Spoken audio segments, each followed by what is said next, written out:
Ladies and gentlemen, welcome to episode 29 of the Essential Wrestling Podcast, coming off an absolutely amazing Survivor Series weekend, an amazing show. We're definitely going to cover it here. This is episode 29. This is our WrestleMania Comes to Jersey episode. We were excited. We were there. It was absolutely phenomenal. This was our Shield walking through the crowd for the first time at Mania episode. This is our Triple H pedigreeing Brock Lesnar on steel steps for the win episode. And this was Rocky and Cena 2. This was the last time we saw The Rock in a WWE ring in action. It was the last time he was in action. I know he was on some. Now he had a match after that? Yeah, Eric Rowan.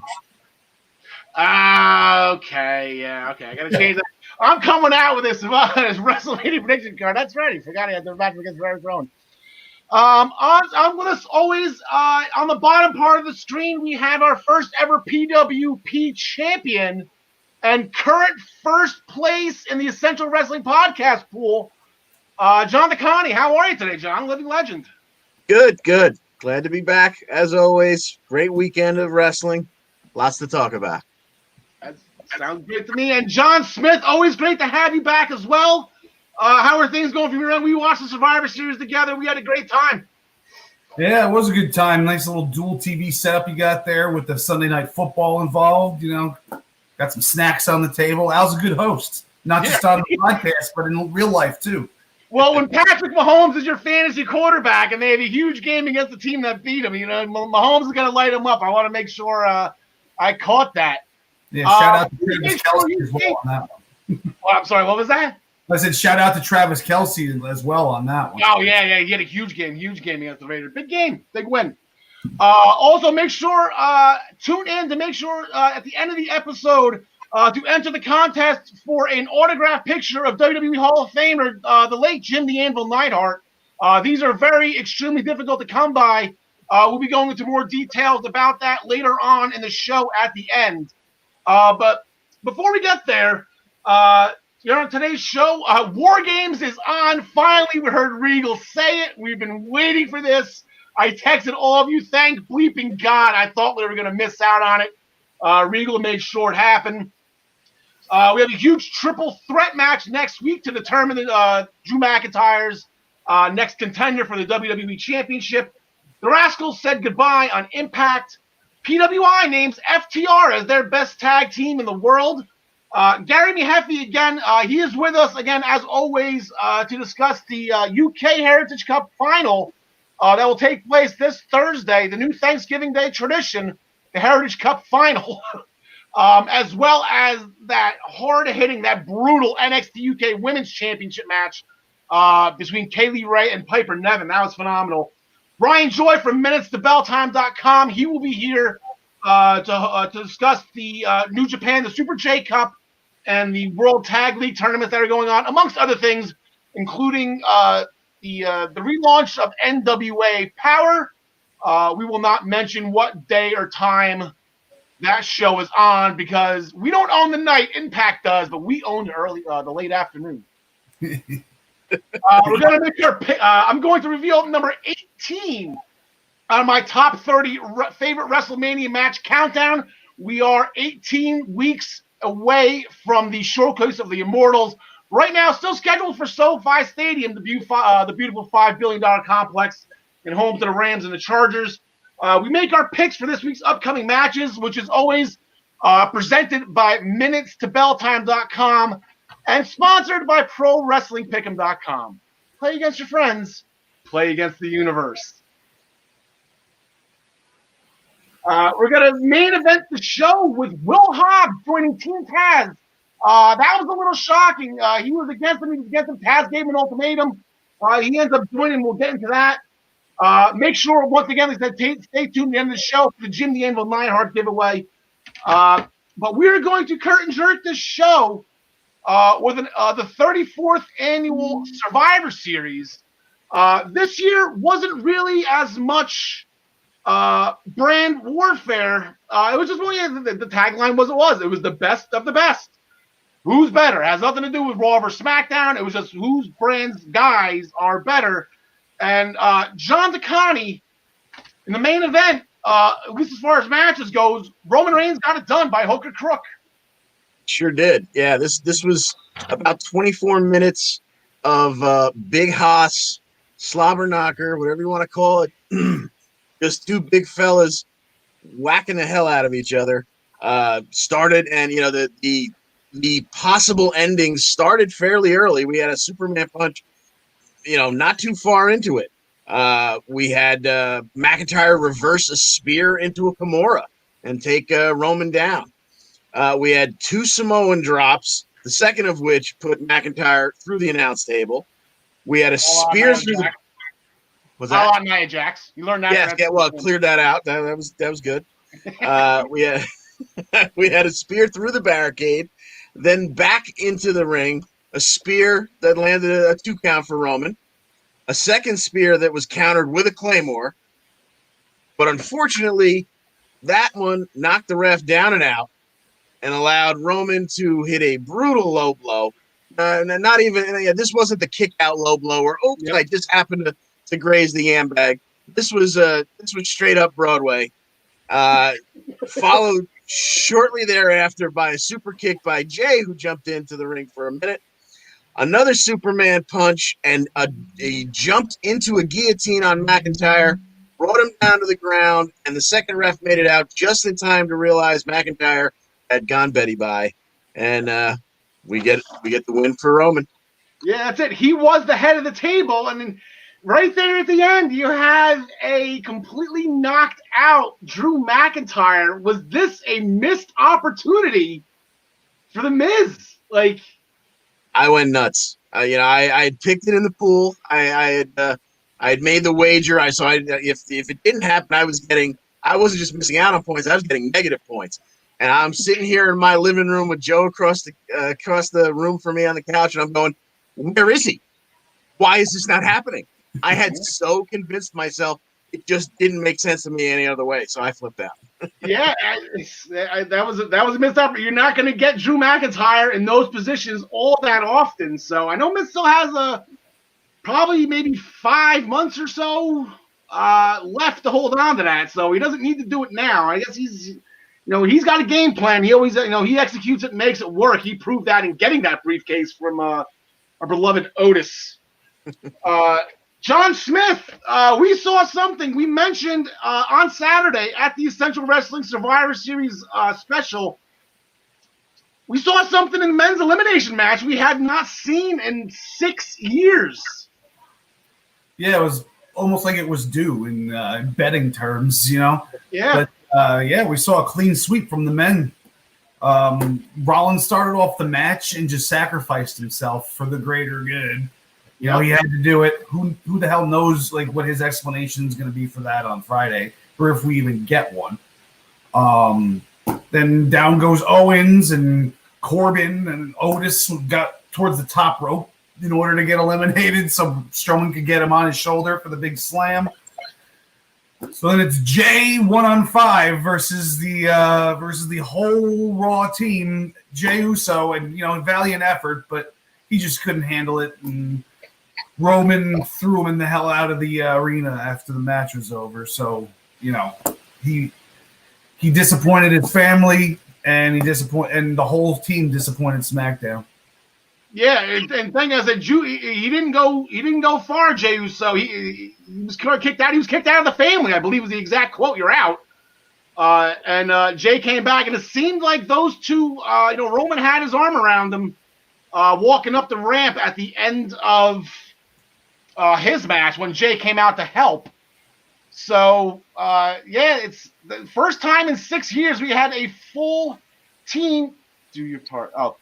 We had a full team survive. I haven't seen that happen in a very long time. And the fun part is the whole deal with Team Raw was that they weren't working together. They weren't getting along. Everybody pulled their weight. Everybody on that team had one elimination. They each got somebody gone. So let's go to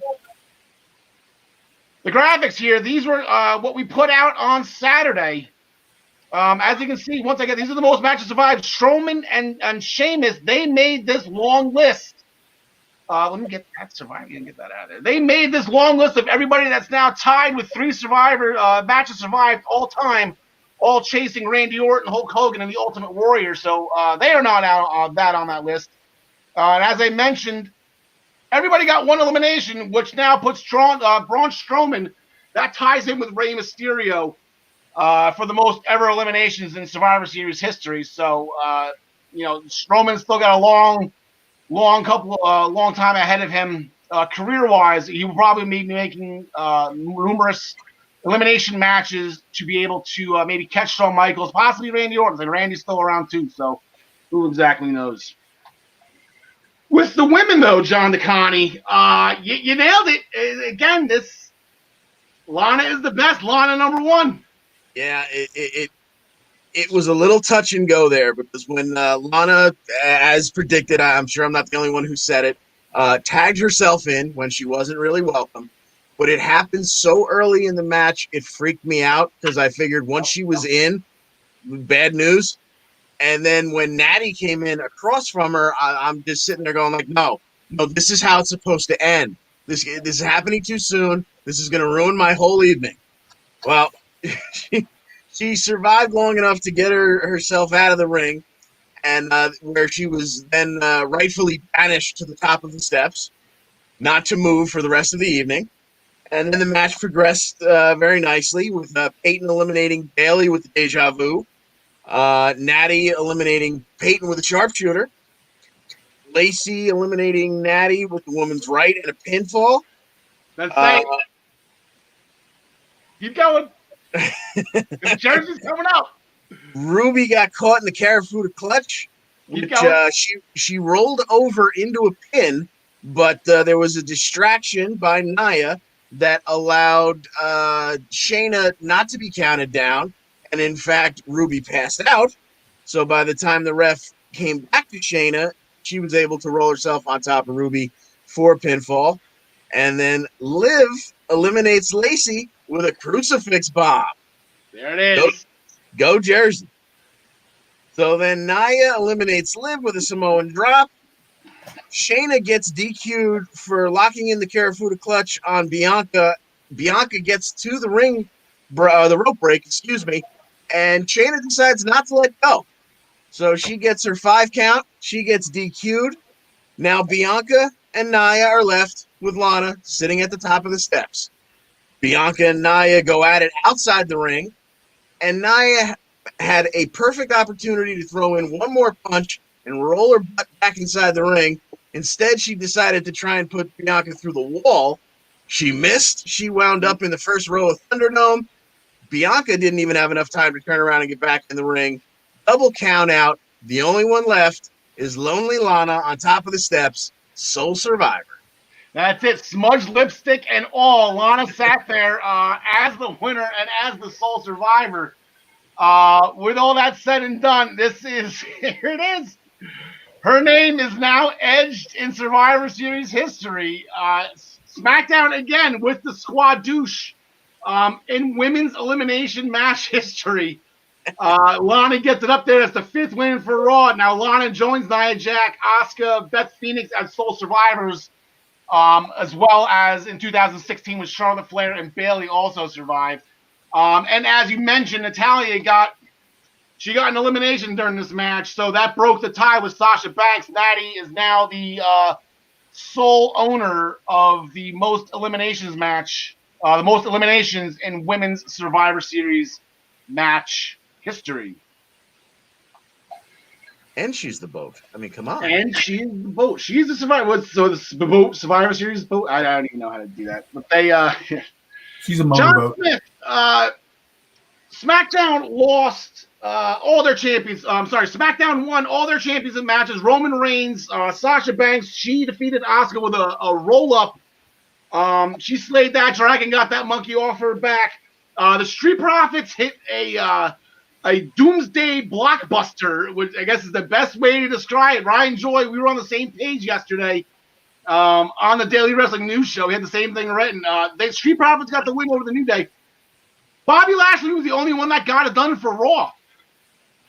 Yeah, man, and he did it pretty convincingly. I had called a squash, and I guess if you if you combine all the minutes, all the seconds inside the ring, it might have been still a squash. But Sammy spent so much time trying to get away, trying to get the Hurt Business to hit him, tripping over MVP on purpose and saying that he hit him.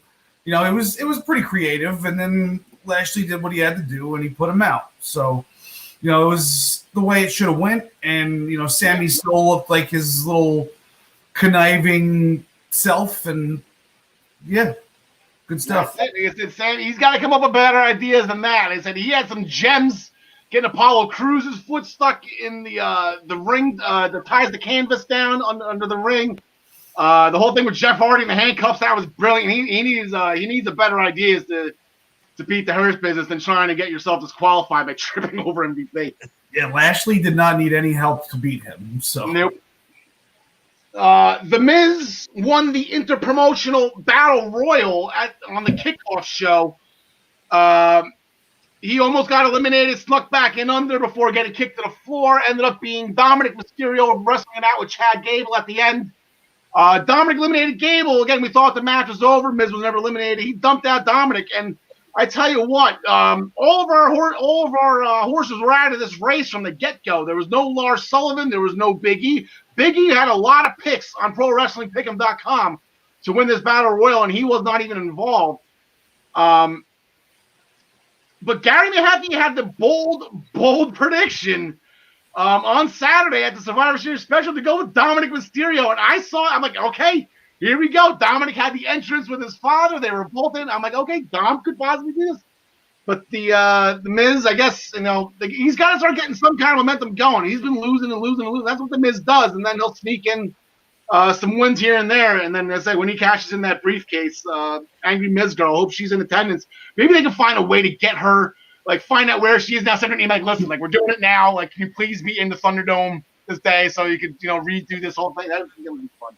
If they haven't reached out to her, that's somebody's dropped the ball. Yeah, I know. And then probably the biggest takeaway tonight, the most important thing that happened, on his 30th birthday, the Gobbledygooker won the 24/7 championship from R-Truth. That was absolutely shocked moment. That's one of those moments that lives in the annals of time. Then he lost it later on. I believe Tozawa won it again, and then Truth got it back in the end, which is the most important thing. But the Gobbledygooker on his 30th birthday. Lost a foot to do it. Wins the 24/7 champions. That's 100%. And unfortunately, unfortunately. I guess it is unfortunate. The Undertaker he is gone. They had a whole slew of WWE Hall of Famers and legends and the Godwins in the ring. They went all out for him, and they let the Undertaker say his piece. And he rode off into that good night. And then the pictures on social media after the final bell has told, I believe we were all wrong. You know, we wanted him to keep going. We thought he had one more match left in him. That turns out to not be the case. The Undertaker, on behalf of the Essential Wrestling Podcast, thank you for 30 years. We've loved every minute of it. We appreciate you. And the next time we see him, he will be in a tuxedo in front of a podium, receiving his Hall of Fame induction. One last quick note on the Survivor Series. Wasn't like I said, it wasn't really about interpromotional brand warfare, but if you tally up the numbers, Raw won again. They won 4-3 if you count The Miz in the Battle Royal. So now that's 4 wins for the past 5 years. They started doing this. NXT got the win last year, and SmackDown just refuses to get on the board with the big squadouche right there. Like I said, they went 4th overall. Raw is now 2 matches over 500. NXT was uninvolved. They stayed at 4-3, obviously. And now SmackDown, again, they got 3 wins. That's 3 more than they've been getting, I guess, over the past couple of years. They now fall 10 matches under 500. They have just been this just has not been their event. I think maybe Cletus the Robot needs to start drafting better if they're going to be having the draft a month before the Survivor Series. So turning this into Monday Night Raw from last night, as we previously reported, the entire men's Raw Survivor Series team survived. We started off in the ring with them and Postman Pierce. Postman Pierce was going to decide who would be or what they were going to do to reward this team for working so well together, and they each got one elimination. What they were going to do for as a reward, obviously they all want the WWE Championship and Drew McIntyre. Strowman wanted it a little bit too much, though. He headbutted Postman Pierce, and now he is indefinitely suspended. He got indefinitely suspended this morning, and he's not happy about it. But then when Postman Pierce came conscious, he had a quick meeting with Bobby Lashley, had a quick meeting with Randy Orton, decided to have a small little tournament to decide who will challenge Drew McIntyre next, who earned it. Like I said, Bobby Lashley got the win. Randy Orton was the former champion from the week before. So they had 3 matches. We'll run through them real quick. Riddle defeated Sheamus with a roll-up. That was kind of shocking because all of us kind of pegged Sheamus to be the next guy to fight Drew McIntyre. Keith Lee and Bobby Lashley had a very nice contest. I was hoping they're going to wait till WrestleMania for. But ended in disqualification. Maybe you can keep them apart. We got a little taste of it. We like it. Maybe we can hold off till Mania for the United States title. I'm sorry, for MVP's United States Championship. But Keith Lee got the win via disqualification last night. And then The Fiend distracted Randy Orton enough to the point where AJ Styles hit the phenomenal forearm. And AJ moves on as well in the main event. So now we are going to go to next Monday night. They're going to put those 3 gentlemen in the ring, and the winner gets Drew McIntyre. As you can see there, Keith Lee is having a hell of a year at 17-7. A lot of those wins in NXT, the same as Matt Riddle. AJ Styles, the guy can take losses, right? I mean, nobody really. If you say AJ Styles is 13-12, you kind of think he's crazy, but there you go. So we will go John Smith. Who do you got challenging Drew McIntyre? It's going to be at TLC, right? They did not announce that, no. Well, that makes a difference to me, but it makes a complete difference, yes. Yeah. But I think it's going to be AJ Styles because, like you said, he can take a loss, but he doesn't need to take this loss. He can take the main event loss at the pay-per-view or whatever. I'd love to see him versus Drew McIntyre in a ladder match. Yeah, there's got to be some kind of stipulation. I think is that if they do hold off something for TLC, one of, if not all 3 of those stipulations are most likely going to be involved, John DeConnie. Yeah, absolutely. If this is as much as I want to see Styles, I have a feeling it's going to be Lee, and perhaps it sets up a tables match at the pay-per-view if it does indeed wind up being at TLC. Because that's kind of an easy one to get out of. Somebody slips, there's a table set up at ringside. Somebody slips, falls off the ropes, through the table. Nobody has to count the lights. So I got a feeling it's Lee. Yeah, I'm going to go Keith Lee as well, just because I'm going to be stubborn. I can completely see it being Styles, but like I said, I have Styles. I got Styles and McIntyre at WrestleMania. I got Styles winning the Rumble as of today. Like I said, I'm writing an article. It'll be out next Monday. My way too early WrestleMania predictions. I thought I was being a smart guy, picking Keith Lee and Bobby Lashley, and then that happened, and then all of a sudden AJ might win. I'm like, you gotta be killing me. But yeah, maybe if you go Keith Lee, they can have another. Put the first match on Raw, make it a no contest, and then declare it for TLC later. I used to say a ladder match with Keith Lee. That just doesn't sound right. So I'm hoping for Keith Lee, and like I said, obviously AJ Styles is going to get a shot at some point. So I don't think they're going to do the face on face thing. Not for like a TLC pay per view. You don't think so? No. It's just not their style. I feel like. No, it's not. And the problem is, it seems like Riddle is going to be going after. Apparently he's got some ideas about pizza flavored yogurt. To run past Bobby Lashley for whatever reason. So I think like Riddle's going to be starting to get mixing things up with the Hurt Business, which will be fun. And then we're going to this is my stepson just kind of lost my train of thought.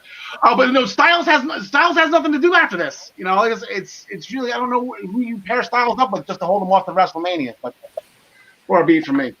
John DeConn, we had a rematch for the Raw Tag Team Championship last night, and this one, when they announced this match and Kofi and Woods got baited into it, I thought they were done.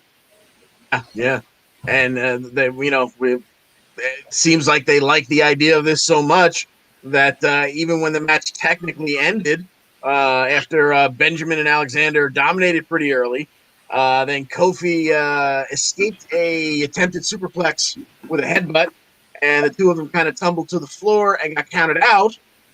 But that wasn't enough. We like this so much, let's do it some more. So the match got restarted. The match gets restarted, and we get a few more minutes of the back and forth.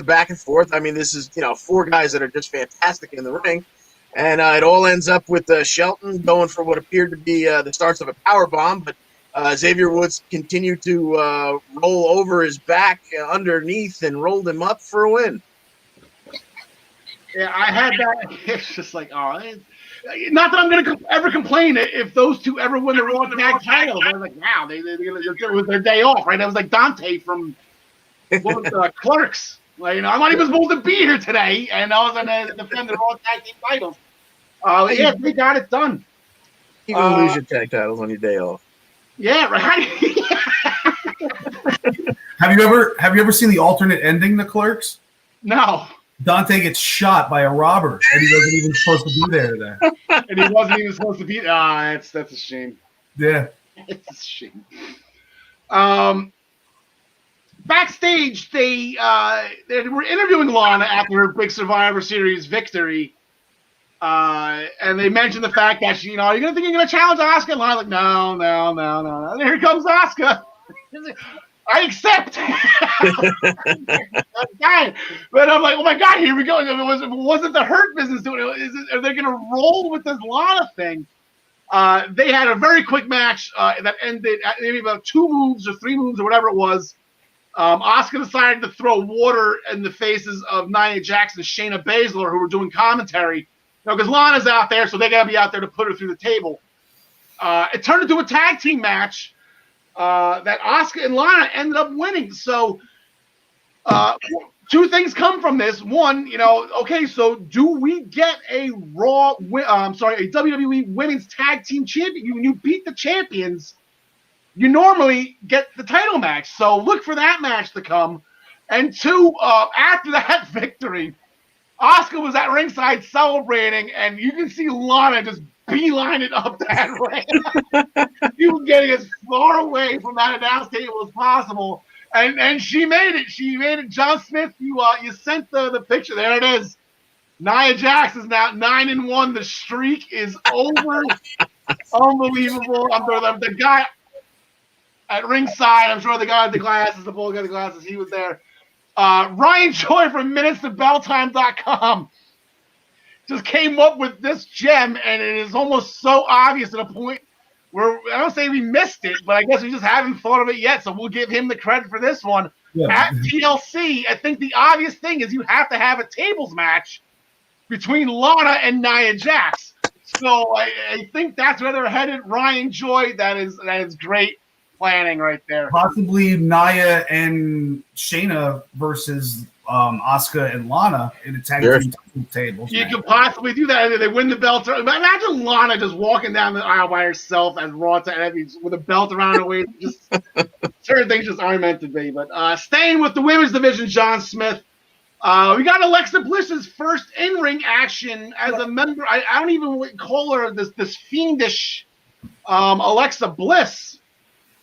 Yeah, there's no real name for any alter ego of hers. She goes into a trance, or she's been in a trance this whole time. But they did a nice little video package beforehand, showing their history together and leading up to the match last night. And shout out to Alexa's ring attire. I was a big fan of that. That was pretty cool. And as far as the match goes, Nikki at the beginning was just trying to talk some sense into her, and then it didn't work. So they had their fight, and then all of a sudden it looked like Bliss snapped out of it and started apologizing to Nikki. You can quote Josh Matthews right now. Playing a little ha-ha. There you go. So Nikki, of course, ended up believing her, as all faces would, because it's pro wrestling. And they hug, and she just turns the hug into her sister Abigail and pins her. 1, 2, 3. That was it. Perfect. Absolutely perfect. I think you said when we were talking about the highlight package, the video package, I thought you were going to talk about Friendship Frog or whatever that guy's name was. That was a shame. 40 years is just too young to go. I'm 40 myself. I'm 41. I haven't lost track. So it was very. It's tough to go at 40. Just way too young for a frog to go. Hardly knew ye. Yeah, man, it was a shame. I believe the discussion this morning was you really just can't on the Daily Wrestling News Show. This is the news that they cover on the Daily Wrestling News Show. Never be a new character on the Firefly Funhouse. You won't make it out of it. I forgot to mention this earlier, real quick. Out of the Survivor Series, here are the standings in the Essential Wrestling Podcast pool. Before we bring it into Gary Mehaffy and the NXT UK. John DeConnie, it's official. He leapfrogged me. The tie is broken. You threw up 135 points, going 5-2 at the Survivor Series.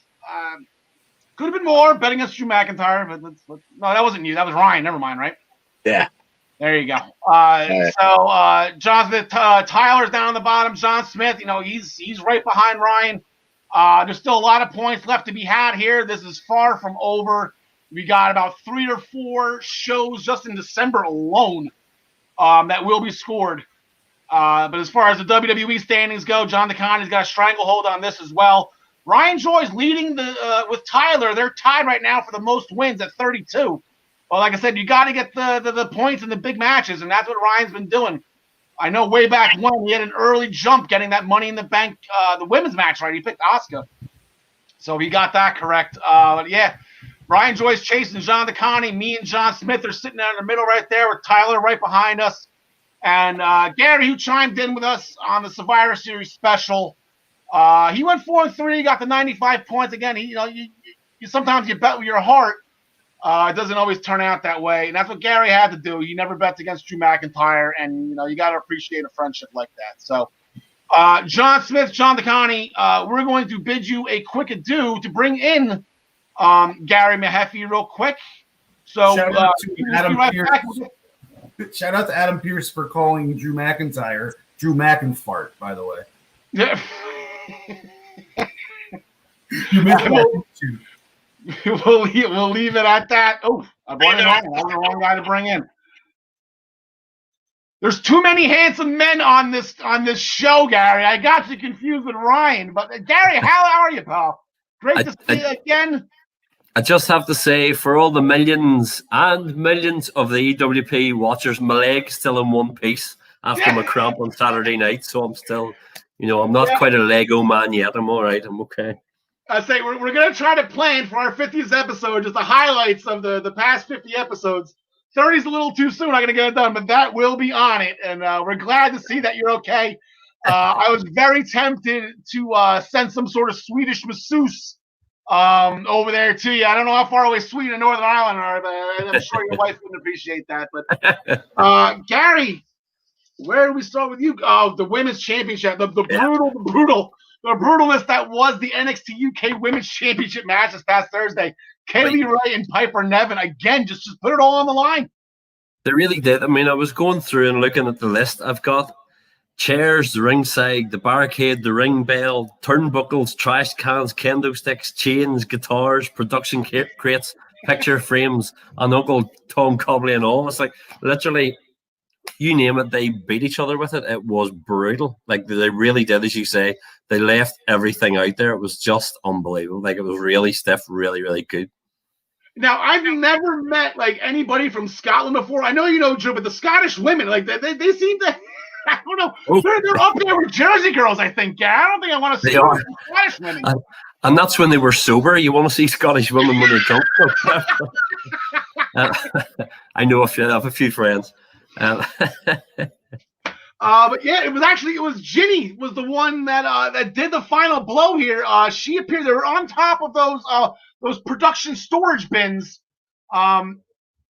Ginny got the chair on Piper Chair. Niven fell. Niven actually felt like she grabbed on the maybe she wasn't supposed to. I don't know, but Kaylee went head first off that thing. Yeah.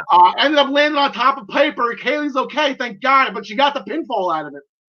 Yeah, I mean, and it built in because like we've been saying over the last few weeks, when you had Jenny who was doing her stuff and was calling out Piper, and I thought, well, okay, maybe Piper will win and then they'll go for the match. But actually, to have her come in and cost her the match was a twist that I didn't see coming, and I thought, okay, that's really interesting. And that not only do you have matches coming out of it for the title belt with a few girls, but you also now have secondary and other matches and feuds that are going on as well. So it's really it's very well thought out. There's a lot of good stuff going on.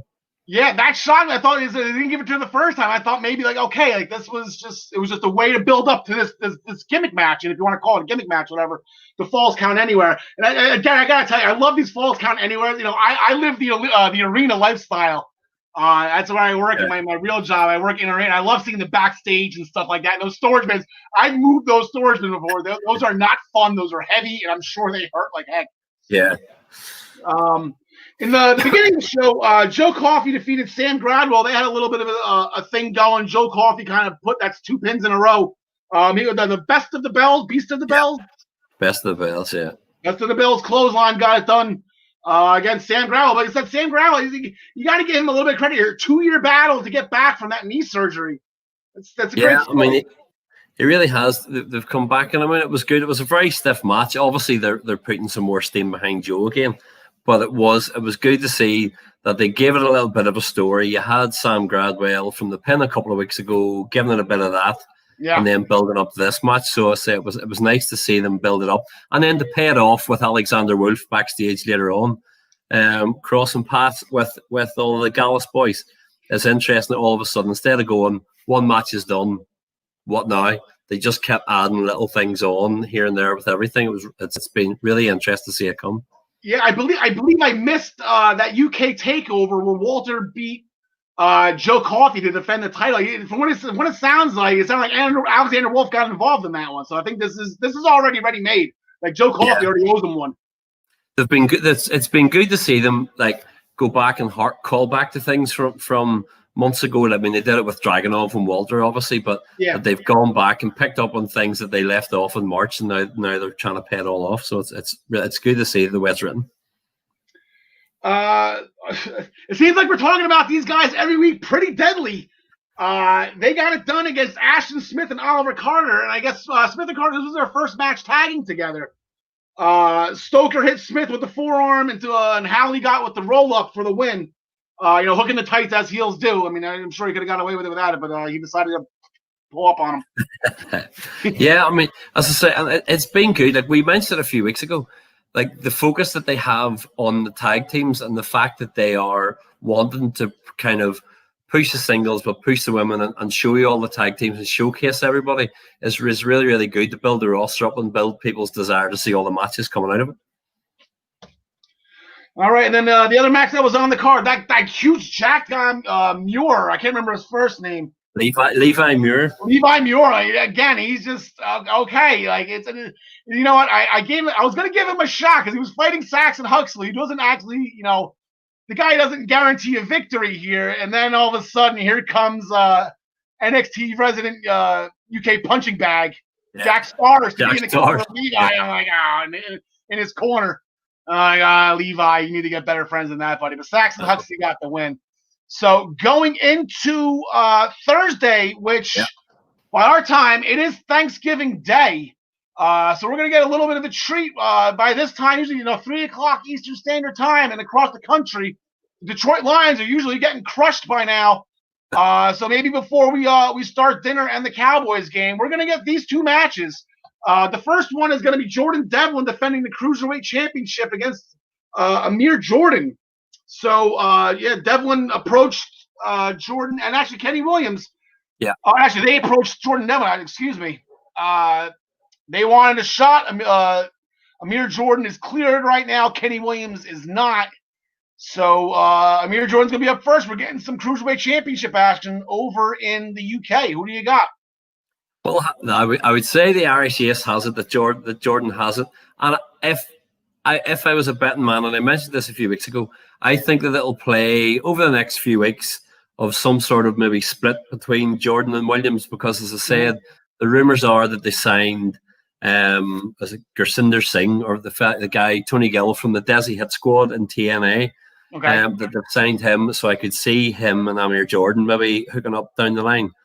But I could see over the next few weeks you'll have Jordan Devlin taking them both on, see how it goes. But as I say, Devlin to take it, and pretty convincingly.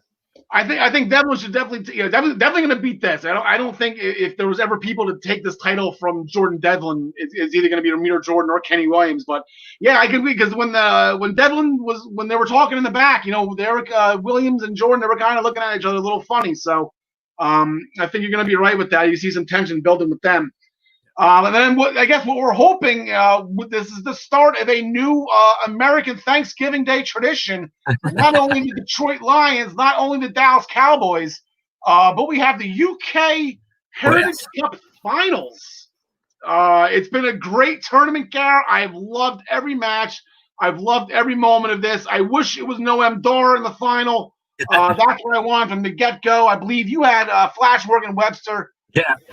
But you know what? This is going to be great. Both of these guys have fought hard and fought great, and this is a pick 'em right now. Who do you go with on this one, Gary? I don't think there's a wrong answer, to tell you the truth.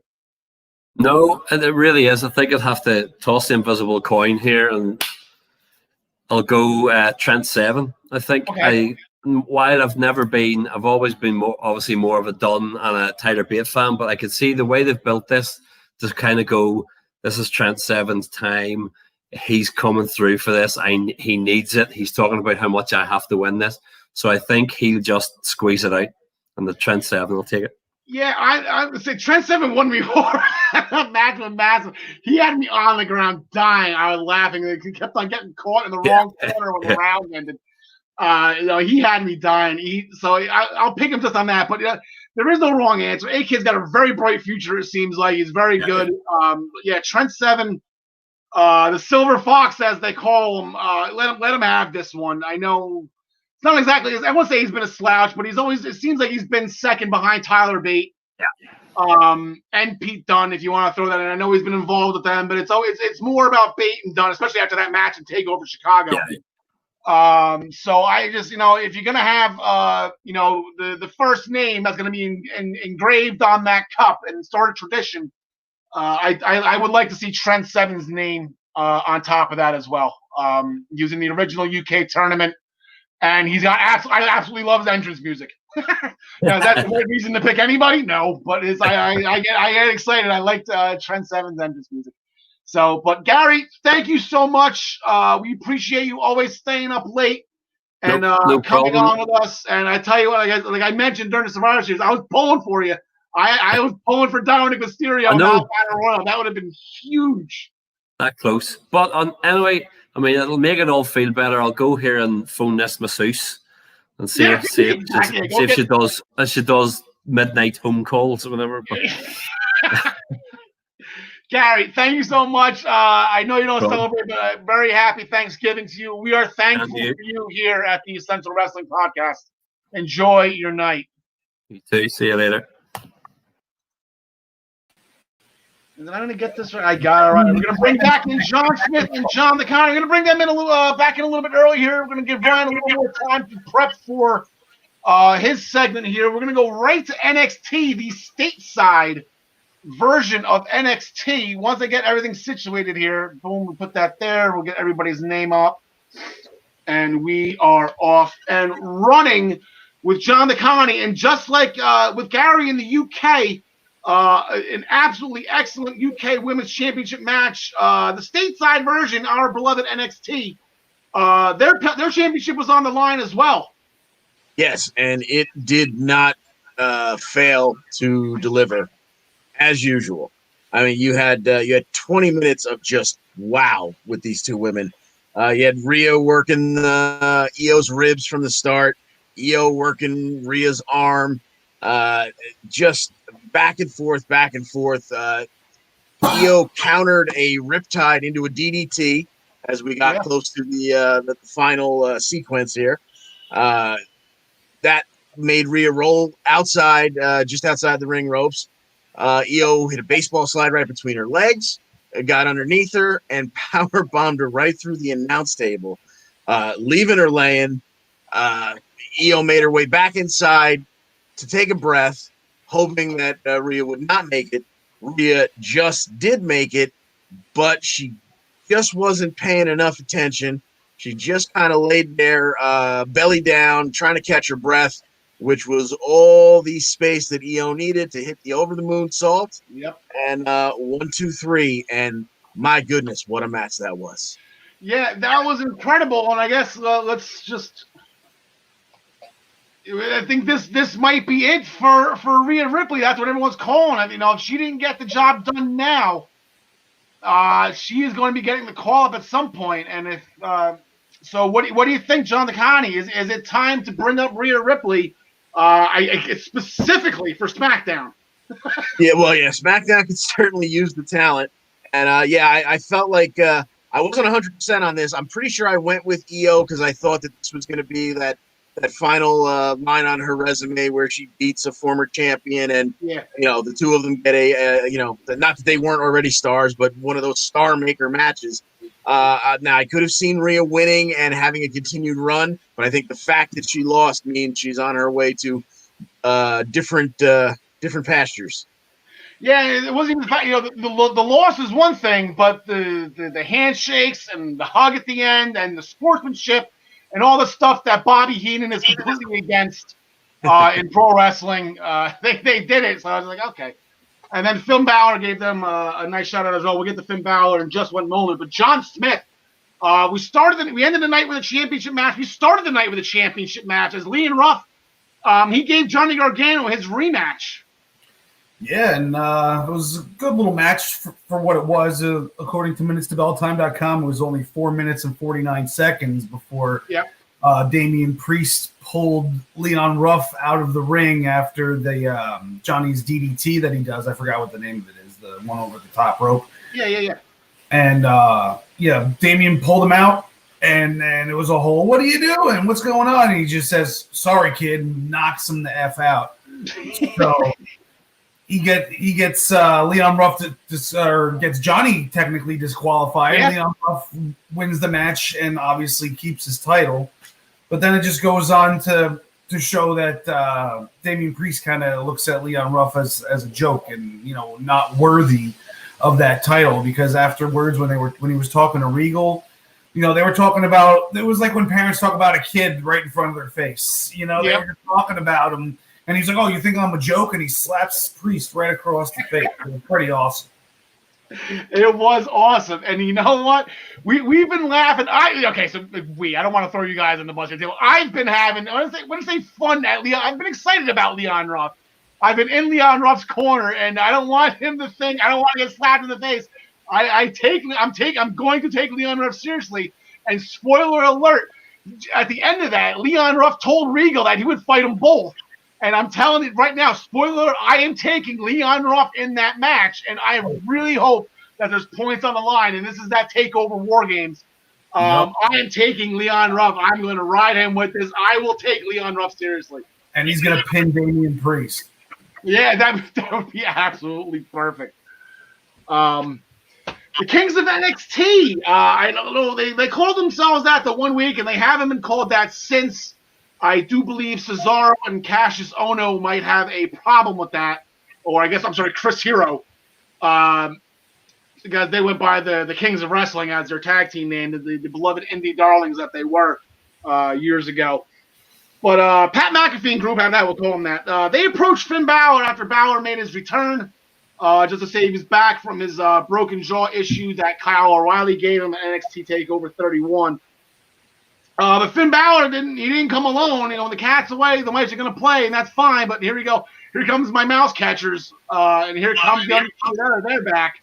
And they got into it, a 4-on-4 action, I do believe. So the funny thing is, Balor actually is the one person outside of the Undisputed Era that they have like some kind of mutual respect with. Cole and Balor had their handshake after their championship match. O'Reilly and Balor had a moment after their championship match. So, Finn is actually pretty okay with Undisputed Eras right now. So that makes complete sense. But Regal came out. He said those magic 2 words that every NXT fan loves to hear at this time of year, and it's War Games, and these teams of 4 will go at it. Tomorrow night, they're actually going to have a ladder match, not for the custody of Dominic Mysterio, but for the advantage in War Games. So I guess if you get whatever's hanging above the ring, you're going to have the advantage of War Games, meaning your team members, when you start out one-on-one, I think the first segment's 5 minutes, and then a team member comes out. Whoever wins this match will have that first team member from each time going forward. If you've seen a War Games match, you know what I'm talking about. For whatever reason, I am struggling explaining it. So, John Smith, as our senior NXT correspondent, what you got? I'm going to go with the Kings of NXT winning this somehow. I'd like to see the match be Pete Dunne versus Bobby Fish, because we haven't gotten a lot of Bobby Fish lately. But you can't pick there's no wrong guy to pick from the Undisputed Era. I just hope that Pete Dunne is the guy from the Kings that's in the match. All right, John the Connie. Yeah, I think it makes more sense, and it's a better build if the heels start off with the advantage. Yeah, I want to agree with you on that one. I'm gonna throw something out here. I don't know why I'm thinking about this, but I got McAfee's team winning this. I think Pete Dunne would be a good choice. I'm kind of thinking Roderick Strong. I don't think Bobby Fish is kind of a ladder match type of guy. I think my first knee-jerk reaction was Kyle O'Reilly, but I feel like something's going to happen at War Games with the Undisputed Era. I think someone's going to turn. I feel like someone's turning, and I feel like it's going to be Kyle O'Reilly, because if he just had that great match with Bow, he can hang on his own. I know he was the one that recently got jumped by Pete Dunne, so it doesn't make sense. I just feel like they've been together for so long now. They're not adding members, which is fine, but I think there's going to start being some turmoil. And if McAfee's group has the first guy in, which means the Undisputed Era is going to have the last person entry in the match to complete the 4-on-4, and then you got Mr. Perfect, or you got Kurt Hennig from WCW all those years ago, joining the NWO and putting Ric Flair's head in the cage door. So I don't know. Maybe I'm looking too deep into this. I don't know. I just feel Still like here. Nothing interesting has happened in the Undisputed Era in a long time. I feel like they need to shake something like that up. So we'll go with that. In the women's division, Shotzi Blackheart, she's in the workshop right now. She is rebuilding her tank, and she was actually the one that made the announcement in her garage that War Games is upon us, and it's going to be Team Shotzi versus Team Candice LeRae. Later on in the night, there was a tag team match. It was Candice LeRae and Indy Hartwell. They defeated Casey Catanzaro and Kaden Carter. Of course, Carter was one got pinned. She is the dead weight of that team. It is not Catanzaro. She's from Jersey. Casey is gold. She's just going a singles run or something. I don't know. Get rid of the dead weight. But when they win, they're great, right? And then later in the night, Toni Storm and Ember Moon, they defeated Dakota Kai and Raquel Gonzalez. And then after that match, Candice and Indy came out to jump Toni and Ember and throw them back in so that Raquel Gonzalez can give the pump and the slam thing that she does. So it looks like Candice is kind of rounding out her team here. She's got her 4. It looks like they're going to have some opposition against them with Toni Storm and Ember Moon. But there is, where did it go? There was a match announced that I forgot to put on here. Yes, I did. There is a match announced. I'll talk about it while I'm loading it into the system. It's going to be Candice LeRae against Ember Moon. And this is going to have direct effects going into War Games. And we are ready. We're ready. There we go.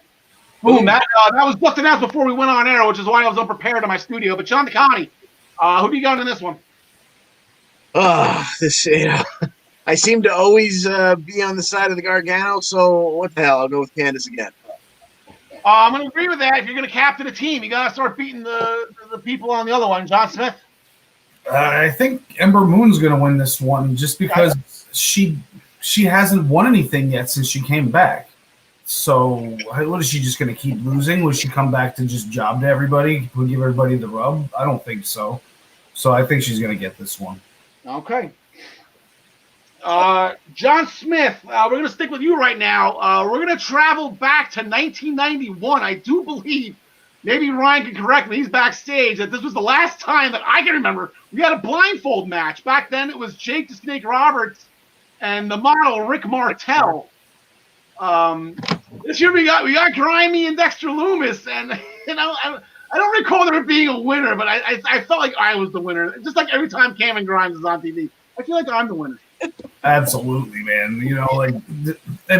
No other two guys I think could have pulled this off, just because of the way, their characters are and the program they're in. Nobody's ever said I'd love to see a blindfold match until I heard about this blindfold match, and you just knew it was going to be epic. And I mean, it did go a little short for me, but they accomplished what they needed to. Dexter Loomis just standing there, not moving an inch, really. Yeah. Dexter Loomis all over the place, scared of everything, beating the crap out of the referee because he thought it was Loomis. He pulled his mask off. Uh-oh, it wasn't him. And then Loomis's mask comes off. The eyes are out, and then that was it. And he ends up beating the crap out of him a little bit, and Grimy gets to run away and jumps over the wall. Yeah, he bounced. But when his hood came off and Loomis was down, he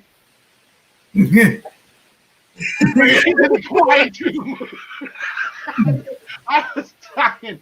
Then he missed the cave-in, and that's what started the brawl. But that's absolutely phenomenal. It's not going to end either, because I think Loomis is going to keep going. You can keep going with this. I don't think this is. I think this is up there. This has just been absolute gold. They've got to have a steel cage match or something at War Games. No, interesting. Okay. Nice. John DeConnie, Timothy Thatcher had a match with his former student Austin Gray. Thatcher has kind of been a bully teacher here. Austin Gray couldn't take it anymore. Yeah. And these two, as you might have figured, tried to go kind of, they grappled a lot in the beginning, kind of go submission for submission. And then Gray hits a super kick. Okay, he's got a little bit of space to work with. And what does he do? He goes against what his teacher taught him, climbs to the top rope, and leaves his feet. You never leave your feet. Well, he came down and met himself a European uppercut, which led to a Thatcher double underhook suplex, and he locked in a guillotine, and there was an immediate tap. So we get Thatcher by submission, but that wasn't the end of the segment, because the Tommaso Ciampa music hits. Ciampa comes down to ringside, gets in the ring. He is staring a hole through Thatcher, and Thatcher just kind of politely backs out and says, "I've got no problem with you." Takes off. Ciampa doesn't go after Gray or anything like that. We come back from the next break.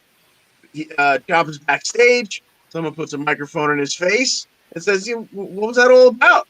And he said, "Well, I thought I was being as obvious as possible. I want to fight Thatcher." Oh boy. Yeah, this is a match I didn't know I wanted to see until Ciampa's music hit. Now, Ciampa's in the past couple of weeks, he's been doing promos saying he doesn't like this locker room. He thinks this locker room's entitled and they're whatever. They think they're better than everybody else. And I don't know if he was directly talking about Thatcher, but he's making a beeline for Thatcher first. So that'll be fun if that happens, that takeover. That'd be a great match. And there was one other match on the show. Kushida defeated Arturo Rojas, for whatever reason, was drafted ahead, I believe, of both definitely Andrade and Aleister Black. Arturo Rojas, drafted by Raw, is now already back down at NXT. So who knows? But that was actually an intriguing matchup. That match was really good. Arturo Rojas is a Brazilian Jiu-Jitsu black belt. And Kushida can travel through time. So that was a very interesting matchup. I enjoyed it. Kushida got the win. It's Huas, by the way. Huas. I feel like I'm sounding like Al Pacino when I pronounce it. So that will do it for NXT. We're going to go jump right into Impact. And John DeConnie, we have a pretty big match ahead of us tonight. Before we get there, we said goodbye to the Rascals last week.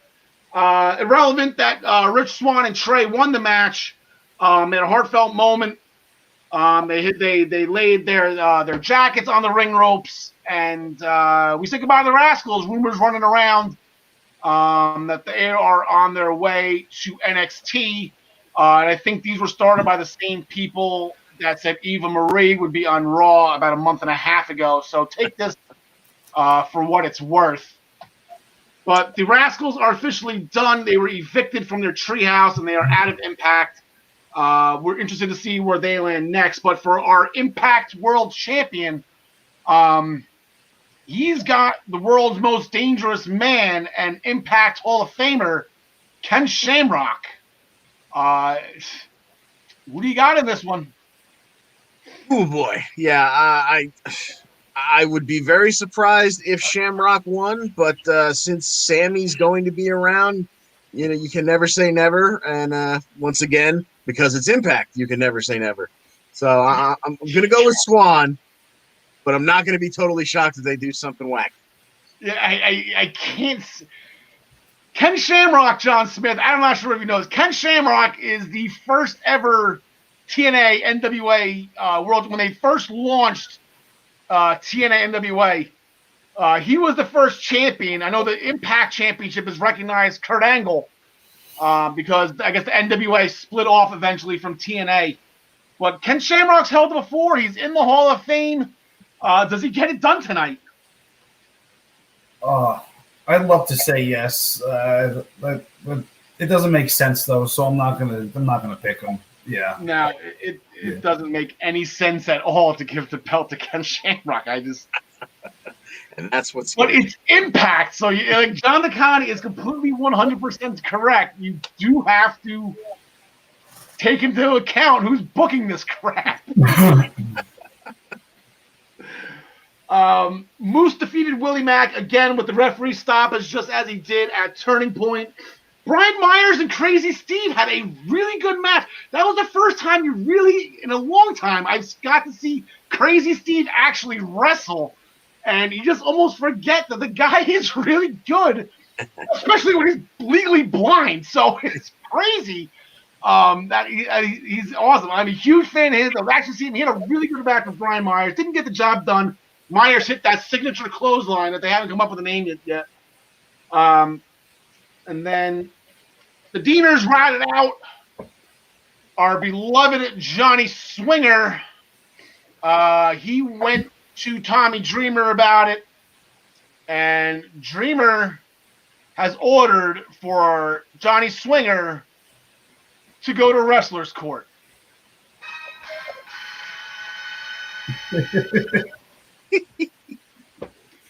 So, did Swinger, is that his gun that the Deaners found in his fanny pack? John DeConnie, I feel like this is a plant. I don't even think Swinger knew it was in there.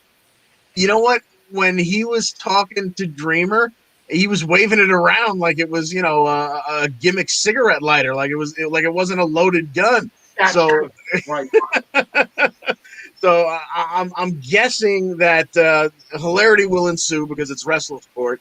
And if it's anything like the last time they did it, which was one of the first episodes I ever tuned in on, it was something about it was Swinger again. I forget if he was a plaintiff or defendant at the time, but someone had stolen some pizzills out of his fanny pack.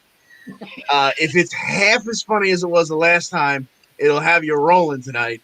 But something tells me that's not going to be the right gun. No, I'm excited. This is going to be so stupid. Like, I loved Wrestle House. Okay, locker room talk about a fan, but I loved Wrestle House. I just the stupidity and the simplicity of Impact just sometimes just makes me happy. And I think this is going to be one of those cases. John Smith, I know Tommy Dreamer is going to be the judge. It will not be JBL. Ron Simmons as the bailiff again. I think that would be awesome. Yeah, that would be. I definitely don't think that this is gonna end now, though. It's Johnny Swinger. I think he's not responsible for it. No, it might end up being Hornswoggle, the anonymous Raw general manager. Well, Swoggle last one was in Vegas with the Inner Circle, so who knows? Okay, so to be continued again. It's not Rikishi. I guess that's as much as we can tell right now, and it was not Tessa Blanchard. So, And meanwhile, have we got a medical update on the man who was shot? has anyone checked up on Rosemary's Wrestling? She's actually in a tournament right now. She's completely okay. She's trying to win the tag title while her husband's on life support. Oh, Impact, I love you. Suicide. I haven't seen Suicide in a long time. He fought a guy named Dio. I was wondering why this was on my television set, and then here comes Eric Young, and who I believe to be, I don't know if it was Bart Gunn or Jake Gyllenhaal or Heath Ledger, or I don't know who this Joe Doring cowboy-looking guy is, but Jacob or Eli Blue, maybe. He's one of the Blues Brothers, or I don't know. But Eric Young's got some backup. I guess, sure, why not? But so they're going around. They're beating up everybody. They eventually ended up finding Rhino. They took out Rhino, who was trying to protect Slater, who's injured, and then they closed the door, and I'm sure they did some horrible things to our beloved Heath. And I believe I just said his last name by accident. That's quick up to me. Stu Young left a love note in blood for our Jersey girl, our beloved Impact Women's Champion, Deonna Purrazzo, that says, "Next week, your time has come." So stay tuned for that tonight.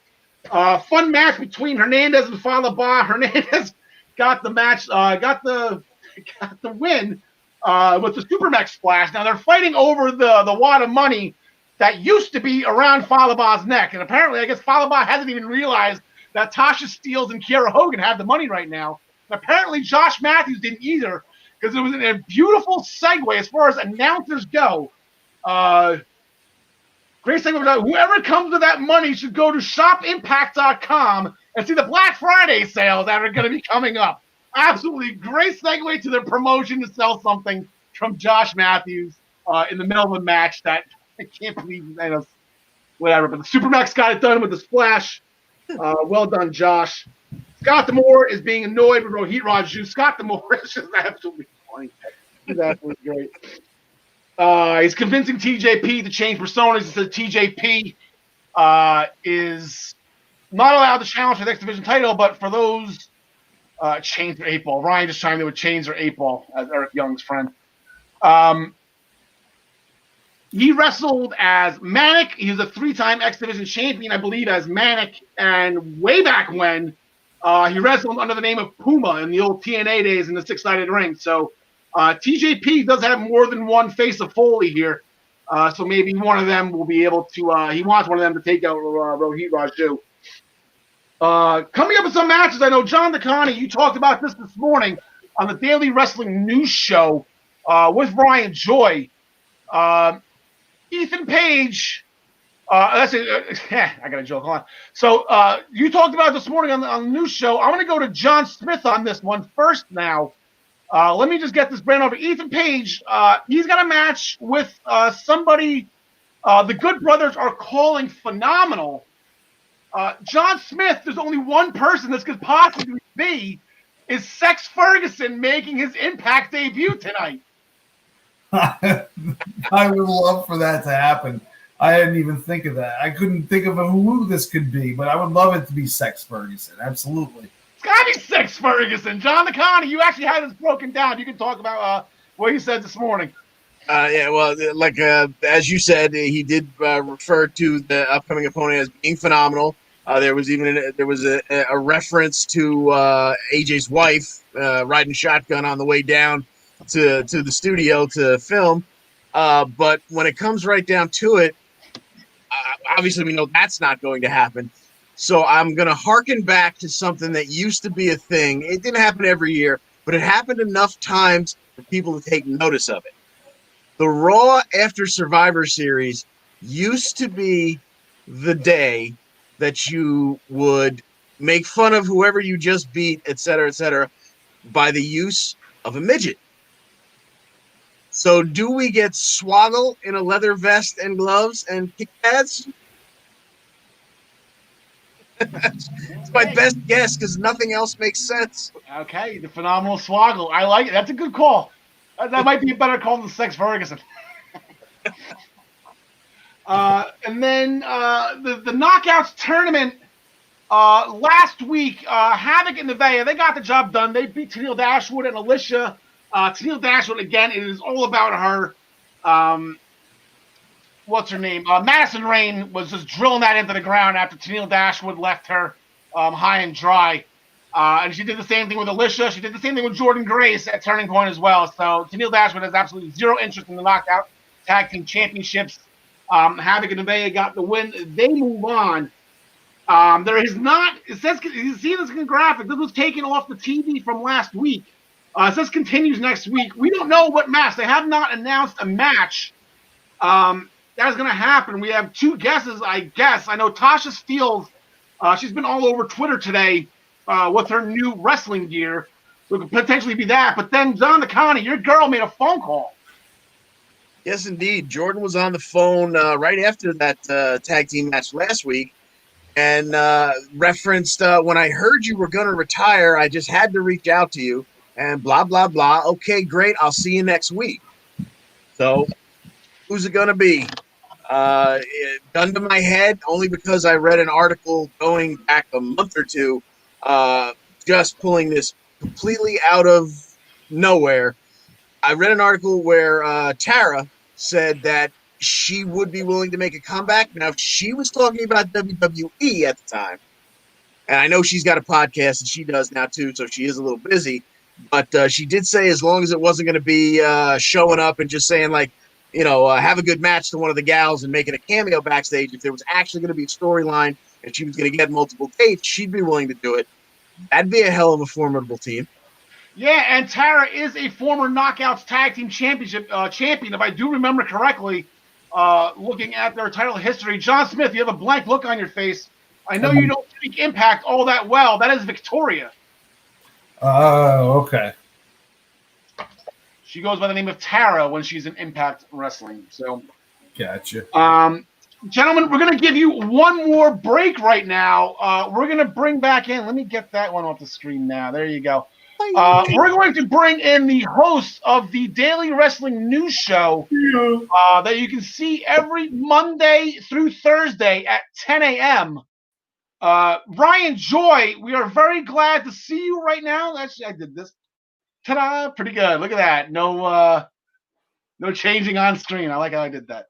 Ryan Joy, nice to see you again, pal. We had a fun time on Monday. Yeah, we did. It was a great show, a great first show. That was yesterday. Pulling double duty today. We did the Daily Wrestling News Show this morning. John DeConnie was the guest host this morning. And, yeah, I'm ready to get in and talk some New Japan or whatever the logo in the upper right-hand corner ends up being. Yeah, you know what? Thank you for reminding me. I actually just did forget that. I was trying to make sure. I'm looking for your graphics. What would you? I'm going to put this on you, buddy. We got the Super Juniors and we got the World Tag League. Just start talking, and I'll get you straight here. Yeah. So you know, both tournaments are underway. We can start with the best of the Super Juniors. It's currently a 4-way tie for first place with Sho, Master Wato, Taiji Ishimori, and Hiromu Takahashi. They're all at 3-1, and then you can see a number of the other competitors, Robbie Eagles, Bushi, and El Desperado, and even Ryusuke Taguchi are all 2-2. So after 4 nights, the field is wide open still. So it really makes me feel like the booking on this particular tournament is going to come down to where in the last night we're going to have at least 3 of the matches, if not 4, are all going to matter to the outcome. In the head-to-head on those individuals, Hiromu Takahashi did beat Taiji Ishimori, so it puts Ishimori kind of at the bottom of those top 4. But yeah, the tournament's still wide open. And in the tag league, we do have a definitive leader. 4-1 record for Sonata and Shingo Takagi. You can see that there. They're in the bottom, not all the way right, but the bottom section there. But behind them, you've got 5 teams with a 3-2 record, including the Guerrillas of Destiny, the current champions Taichi and Sabre, Ishii and Yano, and Evil and Yujiro Takahashi, as well as Great-O-Khan and Jeff Cobb. So again, that tournament is in the same situation. They are all going to both tournaments will conclude on December 11th. So December is just a crazy, crazy month. I mean, yeah, and wrestling as a whole, yeah, it is just absolutely nuts. And you got the 2 tournament finals on one night. I'm probably gonna see what I can do to make sure I'm up early to catch that as something falls off my desk. Yeah, and then just to give a little bit more news on, Ring of Honor announced December 18th they're going to have Final Battle. So that's going to be a situation. All the titles are on the line, including that means Jonathan Gresham does double duty that night, defending the Pure title and the tag titles. You are starting to see some of those angles come together on ROH TV.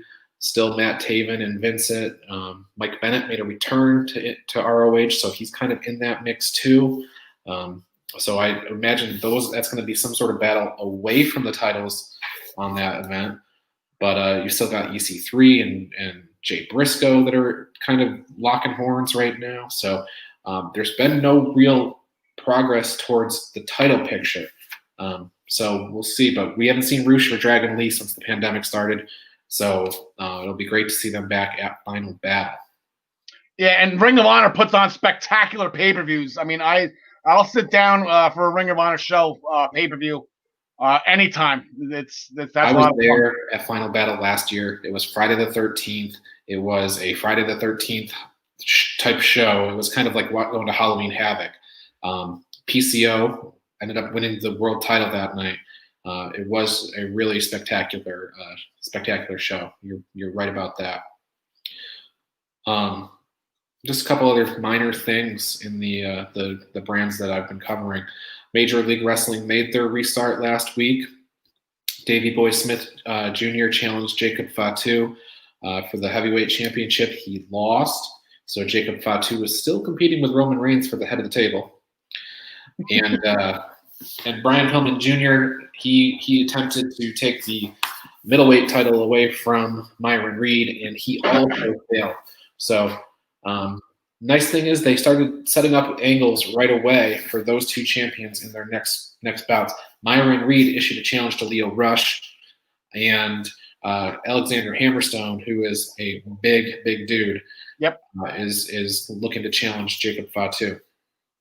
Yeah, I got a glimpse of him when I watched that first. This would be a nice segue for you. Whatever that USWA thing, whatever that pay-per-view was, where Nick Aldis fought Mike Bennett. Yes, he was on that. He's a great big man. He uses this move called the Nightmare Pendulum, where he lifts this guy up into a vertical suplex position, but then he dumps him down almost on the back of his head, in pendulum style. So he's a really impressive indie guy. It'll be an interesting battle between the two of them.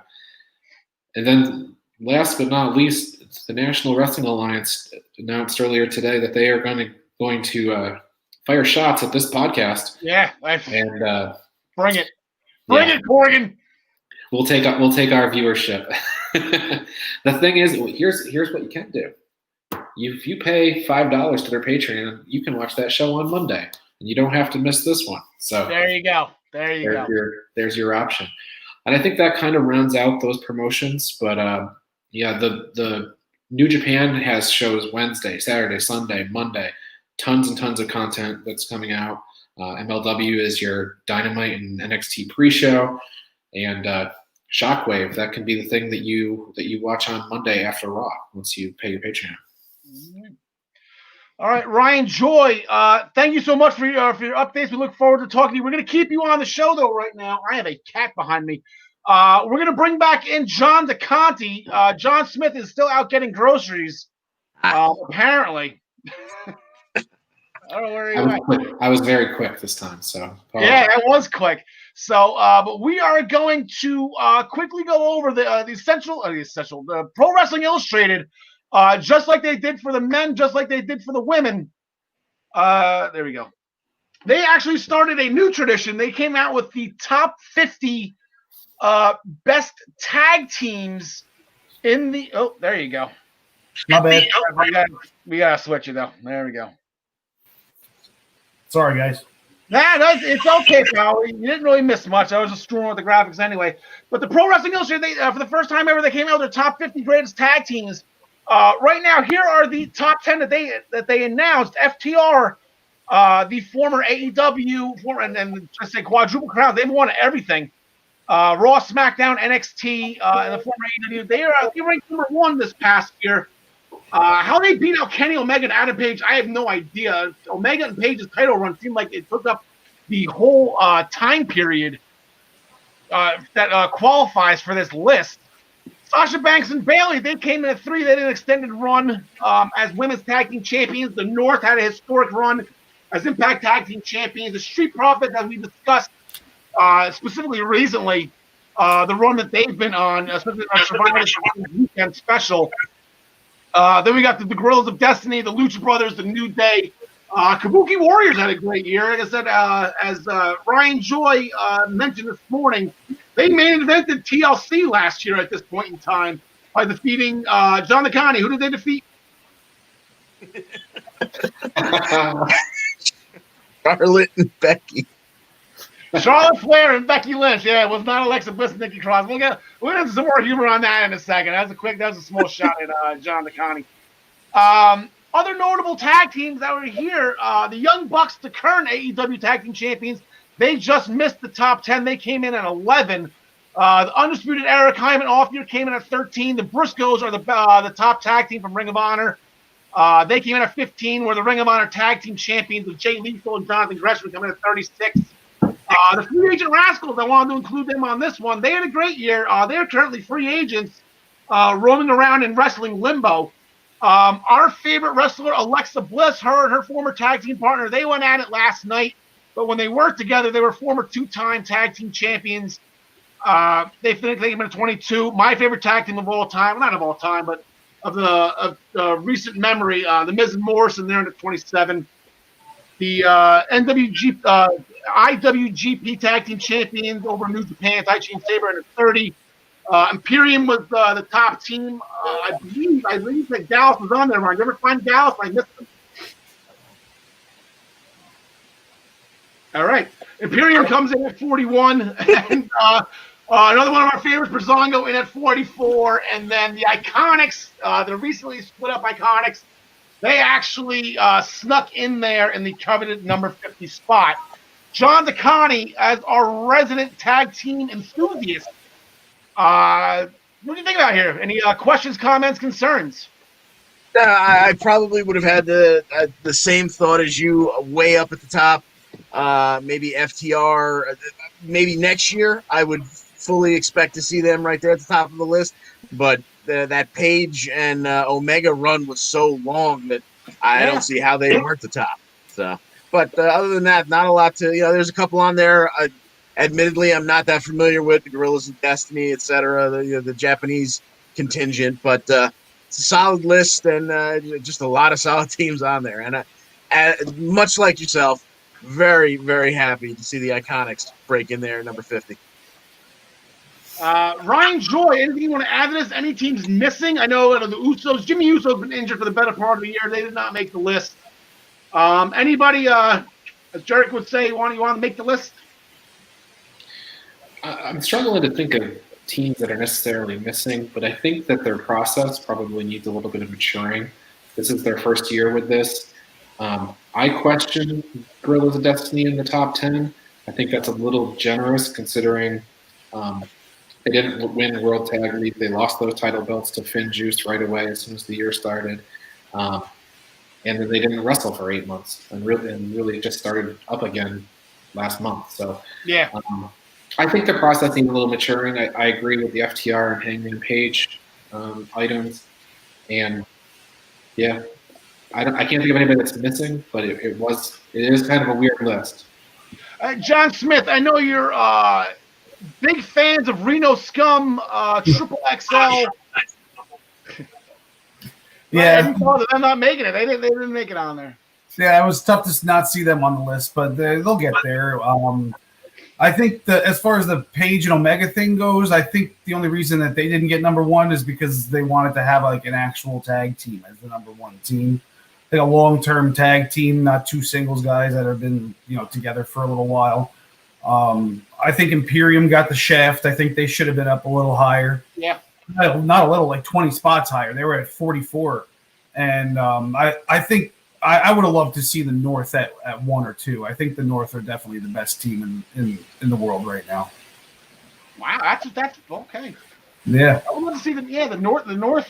You say the Impact Tag Division. It's nothing to sneeze at. I know you make jokes about Triple XL and Reno Scum or whatever. Reno Scum's actually pretty good. It's so. Last on our list, we are going to switch gears to AEW. Ryan Joy, were you at this particular event last Wednesday? Yeah, I was there. It was a lot less attended than Full Gear, but I was there. The weather has changed. It is now cold in Jacksonville. Define cold in Jacksonville. What's that? 80? It was 50s during the show. Okay, it was in the 50s. Yeah. And in the main event, Team Taz defeated Cody Rhodes and Darby Allin after Cage hit the drill claw from the top rope on Darby. That was pretty crazy. We got a swerve here, Rye. Yeah. I mean, I don't think we can really gloss over an avalanche drill claw from the top rope. I mean that. I mean, good for Darby. I don't know if I would have trusted anybody to do that to me. But after the you alluded to it earlier in the show, but after the match, out comes Will Hobbs. He grabs that FTW championship, holds it up, and then he starts beating down Cody and Darby. So now I want to see the team of Cage and Hobbs. I think that's going to be a fun team to go after the Young Bucks. Yeah, or there's a 3 right there. Bring in those trios titles. Let's go. Yeah, that's trios. Right. Team Taz has he gave Will Hobbs some time. Taz wanted him. Hobbs got blew him off. Then he ended up chasing him away. I think last week or whatever it was, and then he ended up joining. Will Hobbs will be in action tomorrow night on Dynamite. He's got a mean look on his face right there. I don't want to mess with that guy. I know you're not asking, but I'm picking him to win whatever his match is. Yeah. When it's in action, that's just we'll leave it at that. John Smith, the Young Bucks defeated Top Flight after the BTE trigger. Darius and Dante Martin, they look good for being 19 and 21. Incredible, and they got signed. AEW contracts that came out the day later. The Top Flight is All Elite. They were jumped post-match by TH2, by my Lucha Underground guy. I love these guys, Angelico and Jack Evans, and they're going to get at it tomorrow night. What did you think of Top Flight, and then who do you got? Well, I mean, with that, it's almost like they put a page of dark in the middle of the main show card. But I got Top Flight winning it. The match with the Young Bucks. Okay. Yeah, the match with the Young Bucks, I think it was good. I mean, Top Flight is very lucha style, a little bit more lucha than the Young Bucks. Young Bucks, they flip around and stuff, but it's still like ground-based stuff a lot of the time. Like these guys were like jumping, doing this off of each other's shoulders, bounce, bounce, bounce. It was really cool. So I liked seeing that. But of course, the Young Bucks won it because of course they're going to win. They're the champs, and these Top Flight's new, but they impressed me.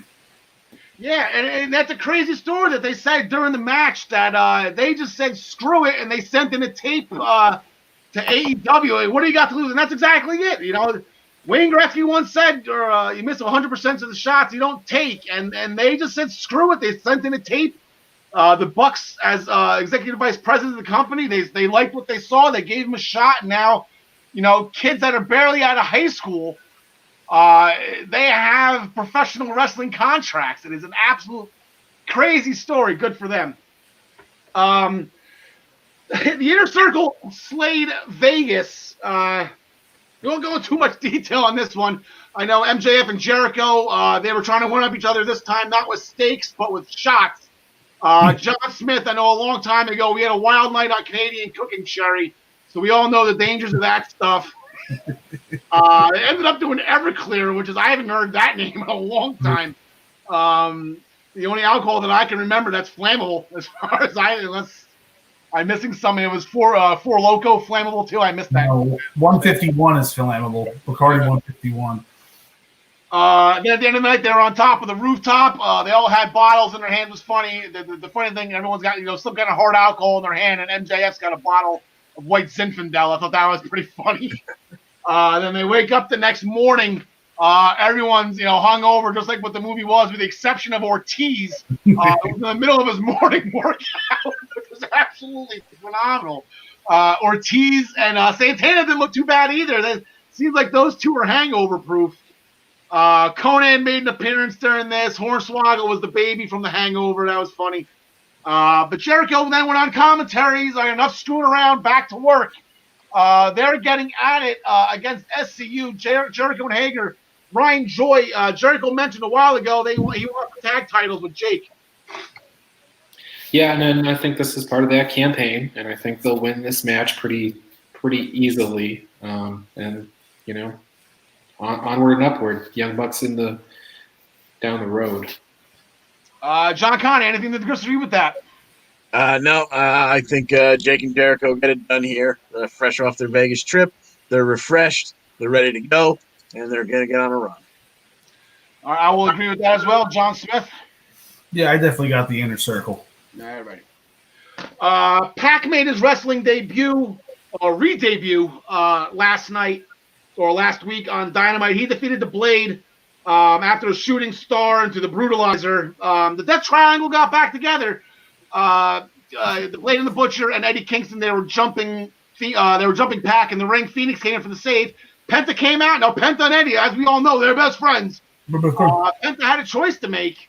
John Smith, I know, I'm sorry that hurts you now. I know you and Penta are best friends, but but Penta made a choice, and he chose the Death Triangle. He took his brother, and he took Pac. Penta's going to sit this one out, and maybe he'll be at ringside, but Pac and Ray Phoenix, this was just signed a couple hours ago as well. They will be taking on the Blade and the Butcher, along with the Bunny. John Smith, I'll let you lead with this one. Yeah, give me Pac and Ray Phoenix. All right, John DeCounty? I would have to agree. Pac and Phoenix. Yeah, I'm not going to go against Pac and Phoenix. Ryan Joy, you want to be different? No. Okay, gotcha. I love the Butcher and Blade, but nah, Yeah, they're the resident punching bags right now, unfortunately. Yeah. John DeCounty, Orange Cassidy and Kip Sabian had a really fun match. I was excited about that matchup when I saw it, and I was smiling through it, and then at the end. Yeah, it paid off. It was a good, we got the a little back and forth early on with the requisite spots of Cassidy with his slacker offense that somehow works out. Then we came back out of a commercial break in time to see Cassidy hit a diving DDT, which almost got him the 3 count, not quite. Sabian started to come back. He had hit some strong offense there towards the very end. And then they wound up in a little bit of a grapple for a second there, which led to Cassidy dropping down and tying him up in the mousetrap for the 1-2-3. All righty. Ryan Joy, there was supposed to be a contract signing last week for the AEW World Championship that will be taking place at Winter is Coming on Wednesday, December 2nd. Now, how Game of Thrones does not have that trademark, shame on them. But AEW, they took it and they're running with it. First things first, before we get into what happened with Moxley, I just want to give a shout out to those cleaner girls.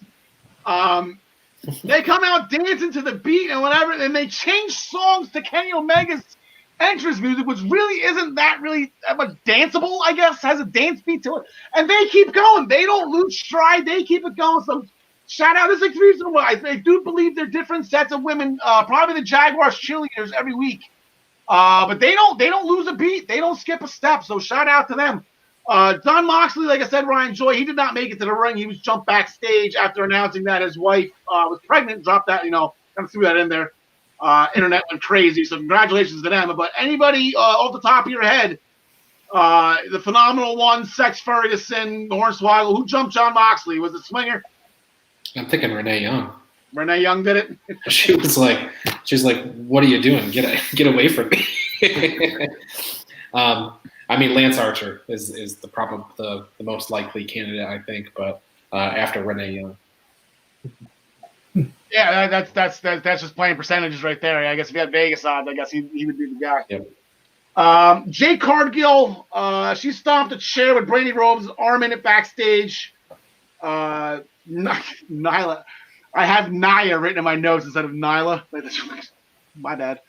Nyla Rose, Vicky Guerrero, they were helping Jade. Big Swole, Serena Deeb, and Red Velvet came to the help of Brandy Rhodes. So TB continued with that. We had another match that was just signed. We just got this graphic up maybe about less than an hour ago. We got Hangman Page and John Silver. Ryan Joy as our resident John Silver enthusiast. Who you got? Hangman Page. As much as I like John Silver, I think there's no shot at beating Hangman Page. All right. Anybody want to disagree with John Smith? I'll disagree. I'll take Silver. I think plenty of chicanery, but I think it'll happen. He's gonna need a lot of help from the Dark Order. I think it's a numbers game. The Dark Order all depends on who's at ringside. I guess maybe if 3's hurt, right? He's 4, maybe 5 and 10 are out there. Maybe they'll help out. Sure, why not? John McConney. I'm gonna go with Page. Yeah. I would be very entertained to see Silver win, but I don't think it's gonna happen. And then the last thing we'll bring up, there was a very, very good. You had 3 women's championship matches in 2 days in professional wrestling. The NWA Women's Champion Serena Deeb, she had an amazing match, got the win over Thunder Rosa to retain the women's title after a neutralizer. Britt Baker interfered during the match to try to cost Thunder Rosa the belt. That didn't help. The match continued, and then Serena Deeb, she got the win. Britt Baker then came out. She jumped Thunder Rosa post-match. So even though under an NWA contract with their show restarting, Thunder Rosa decided to start a program with an AEW contracted wrestler. We've interesting to see where that goes. But we have an AEW Women's Championship match. And speaking on the topic here, Hikaru Shida, she will defend her title against the great one, the Dark Order's number 99, Anna Jay. John DeConnie as our Wayne Gretzky enthusiast, our number 99 enthusiast. Wink, wink, hint. Yes, indeed. There's no points on the line, so why the hell not? Give me Anna Jay. Give me the great. Why not? I'm gonna go Anna Jay too. That'd be it'd be something crazy. I don't see it, but I mean, she's gonna need some help from somebody. But like I said, the one person she's friends with, Ryan Joy, Ted Conti doesn't like to cheat. Yeah, it'd be a very interesting thing to see 99 come away with the title. I'm pretty much 100% sure it's going to be Shida that walks away with the title, though. All right, John Smith. Yeah, I got Shida winning. I don't see how 99 ends up with that belt unless for some reason Brody Lee wants it. And then he can, pull some stuff after he helps John Silver win. So that will do it for AEW. It is now that wonderful time of the show where I get to reveal the next match on my favorite WrestleMania match countdown. We are at number 18. We are 18 weeks away from WrestleMania. This one, it's just his name was mentioned a couple times on Saturday in the Survivor Series show. My hometown hero, my high school teacher, one of my high school teachers, Tito Santana, him and his partner Rick Martel, known as Strikeforce, they were the WWF Tag Team Champions way back when, and they collided with Demolition. It was kind of new on the scene. Fun match, like I said, just Tito running down the Trump Plaza. Running down the aisle with Rick Martel with the gold around his waist, that just kind of sunk it for me. I couldn't really possibly tell you if this match was good or not. I just loved it because, my hometown guy was a champion in it. But it was a pretty decent match. Jesse Ventura, again, relentless with the jokes with Chico Santana, and that he learned the flying forearm in the MFL, and that he was selling tacos in Tijuana. The way the match ended, Martel had Smash in the Boston Crab, the same move that put away Jim the Anvil Neidhart, and we'll get to Jim in a second, that won the tag team championships that Strikeforce beat the Hart Foundation for. Fuji got bought up on the apron, dropped the cane. Tito started fighting with Fuji. Axe took the cane, hit Martel pretty hard in the back of the neck. Smash landed with a pinfall, but the funny, Tito was just relentless on beating up on Mr. Fuji. He was standing in the ring fine while Martel was getting pinned. And Tito just didn't turn around in time. He just had to hit Fuji a couple more times, I guess. Who knows? But that actually started the historic run, the year-and-a-half run that Demolition had as WWF Tag Team Champions, that the New Day surpassed a couple years ago with their first title run. So this was March of 1988. I believe it was August, right before SummerSlam 89, when the Brainbusters finally beat Demolition. So that was beat number 18. It's a pretty interesting piece of trivia to know what Axe and Smash's middle name is, too. Yeah, that's exactly. I wouldn't have got. Unbelievable. So, speaking of which, we are going to pay some bills. Do some promotions here for our company. First, we're going to start with Ryan Joy. Please tune in and get your morning cup of joy every morning. Whoa, there you go. I got to done that beforehand. Where's your graphic? There it is. Get your morning cup of joy in every Monday through Thursday. At 10 a.m. on all the Facebook channels, the Eastern Observer Facebook channel, on the I-95 Sports Network, Zingo Channel 198, all the ways that you can watch the Central Wrestling Podcast. You can watch Ryan Joy in the Daily Wrestling News Show. It's been a lot of fun. I was the host on Monday morning. John DeConnie, he was the host. He was in the host this morning on Tuesday. We had a little bit of a trivia. I see it on the graphics there. We had a little bit of a trivia contest, John DeConnie. I got 3 right. How many did you get right? You only got 2. See, the thing is, now John Smith put King Kong Bundy in the screen. That means he's not there. I'm here. It's a little bit unfair with the short week because of the holiday and the fact that Ryan's got 2 very important guests from the North American Wrestling Alliance tomorrow morning. We're going to give you a little bit of a glimpse of what the Daily Wrestling News Show's trivia is. And John Smith, you're not getting the week off. You are going to play right now, my friend. Ryan, take it away. All John right. Smith, are you sitting comfortably? Are you ready? I'm ready. I hope it's not the questions from this morning because I was watching. Here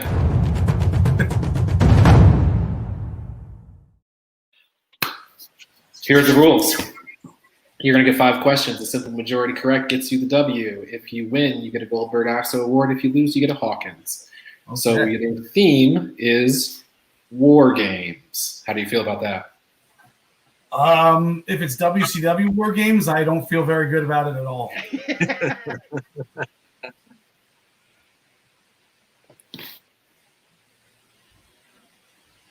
Oh, Ryan froze up? Sorry, the screen that. Okay. All right, well, it's mainly WWE TakeOver style War Games, so I think you should be okay. Okay. Here we go. Question 1. WWE recently announced that NXT TakeOver War Games will take place on December 6, 2020. WWE reintroduced War Games with their November 2017 pay-per-view. The first WWE War Games match included 3 teams of 3. Those teams were the Undisputed Era, Sanity, and the team of AOP and this man. Roddy. Full name, please. Roderick Strong. Adam Cole used a kendo stick plus a last shot knee strike to the head of Eric Young to earn the pinfall victory. This gave the Undisputed Era the victory over Sanity and the team of AOP and Roderick Strong. Very good. There we go. You got 1 correct. Question number 2.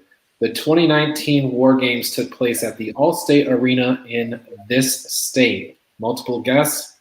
A, Illinois, B, Maryland, C, Pennsylvania, or D, North Carolina.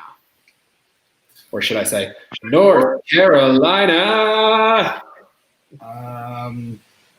I'll go with Illinois. Illinois is correct. You are 2 for 2. Things Right. are looking good. John DeConnie, you better hope his luck turns, though. That's it. You just tied John DeConnie. I'm up next. Oh, man. The 2019 NXT TakeOver War Games featured the first ever women's War Games match. Rhea Ripley teamed with Tegan Nox, Dakota Kai, and Candice LeRae to defeat the team of Shayna Baszler, Bianca Belair, Io Shirai, and this woman.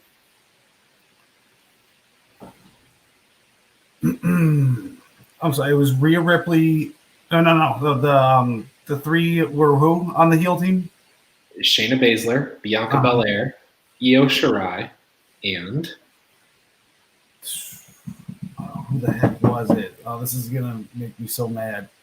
This was random, too, how they put this girl in this match. This isn't an easy one. Was it Dakota? Dakota was on the other team. Oh no, then She's on the that It was a situation where Dakota took out Tegan. I'm going to go. This was really hard, so I am going to give you multiple guesses. Mia Yim, Sasha Banks, Shotzi Blackheart, or Kaylee Ray. Kaylee Ray. Yeah, that is correct. That is correct. Question. So maybe it's a half point since I have. You didn't give multiple choice. I don't give it to him. All Elite Wrestling announced a War Games match that was supposed to take place in New Jersey earlier this year. Since WWE owns the trademark on War Games, AEW used this name. Fun fact, I won tickets to this show on the radio, and then it never happened.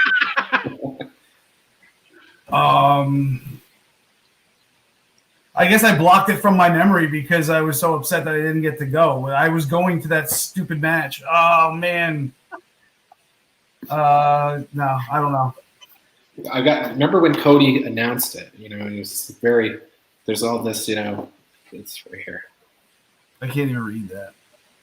Blood and guts. Guts. Yeah, I would have never guessed that. Okay. So final question, and this is what I would call a layup, but my layups have not been easy. So No, they haven't. Well, my layup was on me. I freaking hope I should have known that. this legend of pro wrestling is credited with the invention of War Games, and I have multiple guesses for you. Is it A, Arn Anderson, B, Tully Blanchard, C, Ric Flair, D, Dustin Rhodes, E, Cody Rhodes, F, Brandy Rhodes, G, Dusty Rhodes, or H, all of the above? It's Dusty Rhodes. Do you need to hear him again? No, it's Dusty Rhodes. Yes, Dusty Rhodes. Dusty Jesus Christ. Right. All right, so the tallied up, you got a solid 3 plus No, give it to him. Yeah, we give it to you. So Give that it to means you get a win. All right, so that's how it's done. We get he does trivia every morning with his guests. We get to play along. We hope you can play along at 2 while you're having your morning cup of joy. Except for tomorrow, I don't think you're gonna be doing any trivia tomorrow with Mr. Capone and Tony T. Correct? No, I'm not gonna put them through that. Yeah, Ryan's got 2 very special guests tomorrow morning at 10:30. I believe your show's being delayed a half an hour. He is going to have the owner of the North American Wrestling Alliance, Tony Capone, along with their play-by-play announcer, Tony T. Both friends of the show. Both are going to be on the Daily Morning Wrestling News Show tomorrow morning. Mr. Capone is going to be. It's going to be a two show trip for him.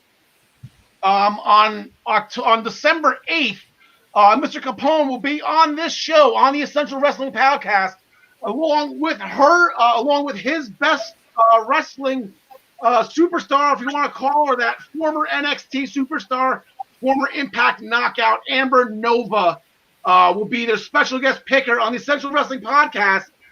Those two will be on with us to make their picks for the Impact Plus pay-per-view final resolution that will be on the following Saturday. I believe it is the 12th.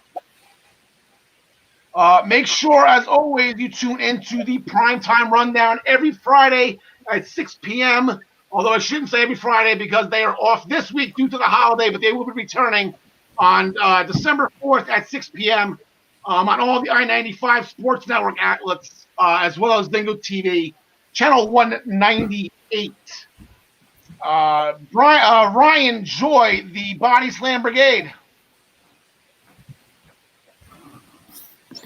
Right? Oh, sorry about that. There's a lot of lag on the system here. All right, we have the Body Slam Brigade. What do you got for us? Oh man, tons and tons of news. If you're missing the Daily Wrestling News Show, then you need the Body Slam Brigade to catch up on everything. So do subscribe. It's free at bodyslambrigade.com. Okay, and then also we have Tyler's Godfather's band. We have more than one Godfather. We have Tony Capone, and now we have Tyler's uncle's band, the Black Cats NYC. Their new album, Free Cake, dropped on November 13th. You can get it on YouTube, Deezer, Apple Music, Pandora, Spotify, all of your music outlets. Make sure you get the new album from the Black Cats NYC called Free Cake. Hopefully we're going to be getting some music clips from them on the show coming up. This should be good. And we are back next week as well, every Tuesday at 6 p.m., the Essential Wrestling Podcast. Next week, big number 30. This is the big one for us. I can't believe it's been 30 weeks already. It seems like it's just yesterday. Tyler and I were on Zoom making fun of each other, saying how bad we were. So on to the giveaway. The giveaway for the details for the Jim the Anvil Neidhart photo. It's an 8x11 autographed photo of WWE Hall of Famer, a Hart Foundation member, former tag team champion Jim the Anvil Neidhart. All you have to do is go to the I-95 Sports Network on YouTube, become a subscriber, click on the notification bell, RKO that notification bell, do whatever you have to do to the notification bell, and make sure you comment on our shows with the hashtag EWPAnvil to be entered in the contest. Again, subscribe, hit the notification bell, and comment with the hashtag EWPAnvil to be entered into the contest. We will be announcing a winner once we get 200 subscribers. So we're setting the bar low. We need to get our YouTube numbers up. Make sure you share with your friends and let them know that we are doing this. Ryan, one last thing from you. It seems like you are all over the place. You got a book now, huh? Jeez. You know, yeah, I'm definitely keeping busy. So the wins and losses, it's 2020 Pro Wrestling Yearbook. This is going to be an enormous piece of literature. It's going to be close to 1,000 pages. It's going to have everybody's 2020 win-loss record. Doesn't come out until January 2nd, but in the spirit of the Thanksgiving weekend, Black Friday, I'm putting it up for $10 pre-order starting right now. This is the first time I've talked about it in public. You can go to thewinsandlosses.com to order. There's absolutely no information other than the picture of the book, and you would have had to hear about it here to know anything else. All right, that sounds great. I'm hoping mine has an autograph in it when I buy mine. And I wanted to make sure, just double check this. I said Amber Nova and Mr. Capone, they will be on our show on December 8th, episode 31. Here's the reason why. Make sure that you guys tune into the NAWA. They're relaunching their brand. It's been dormant for quite a bit of years now. They're bringing it back, and they're opening it up with Jingle Brawl. I just said there's a star-studded list that's going to be there, including the Mouth of the South, Jimmy Hart. That's Davey Boy Smith's kid. Why am I forgetting? Davey Smith Jr., right? Gangrel, Amber Nova that we mentioned. That is the Taskmaster, Kevin Sullivan. I believe a Bushwhacker will be there. I believe the Nasty Boys will be there. I believe Johnny Swinger will be there. It is going to be a star-studded show on December 19th at 7 p.m. Make sure you tune in on Fight TV. I believe it is only $10 to purchase, so it is really it's like Impact. There's no reason why you shouldn't be able to watch it. And it is a great lineup that we will be discussing with the Godfather of Pro Wrestling, Tony Capone, the owner of the North American Wrestling Alliance, and his top star, Amber Nova, here in 2 weeks. So, I'm a little late today, but hey, we wanted to make sure John Smith had some trivia there. He won the week. Kudos to John Smith. Maybe we can start doing something for the weekly winners with the three of us. That could be a lot of fun. So for John Smith, for John DeConnie, for Ryan Joy of MinutesToBellTime.com, along with everything else that he does. Unbelievable. Everything that he's got his hands in these days. Alexa Bliss, we love you. Tegan Knox, we miss you. Get well soon. John Connie, take it home. Thanks for joining us. And as always, we wish you the best in all your future endeavors.